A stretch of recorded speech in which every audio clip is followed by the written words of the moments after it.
Prince Harry speaking out, opening up for the first time about his emotional struggles nearly 2 decades after his mother's death. Have a listen.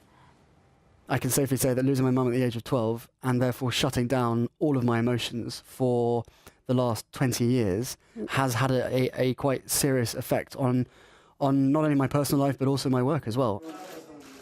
So admitting since Diana's death, he has had emotional difficulties. He's never really dealt with her death, and he didn't want to. He buried his head and didn't want to address it until his brother said some years ago, "You have to deal with this." Yeah. You know, I say bravo to Prince Harry as somebody who's lost both my parents, not quite as young as Harry did, mind you. It was in my early 30s, but still it was devastating.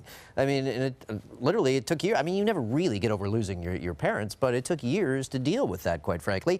And I can only imagine what it was like at his age and under the worldwide spotlight that happened. I mean, it doesn't surprise me that, you know, he had struggles. Again, bravo and good on him for coming forward and starting a dialogue, because this also kind of, I think, gets into that sort of male, macho sort of thing that we're not supposed to feel that way and that we're supposed to be tough and, you know, just soldier on.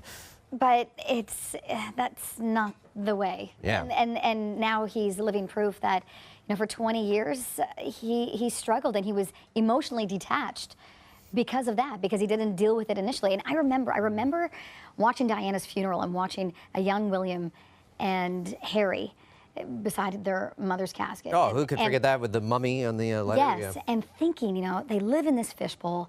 They have such pressure and responsibilities on their little young shoulders, and now they are without their mother, which to them was a real grounding force for them. You know, she very much detached herself from the royal family. So I just remember watching that and wondering, how are these two boys going to handle the loss of such a figure in their lives? Yeah, well, you know, Harry's done a lot of tremendous work, particularly when it comes to wounded and injured veterans, and I think that maybe this is, you know, another dialogue, another conversation that he's started and is going to do some folks some good.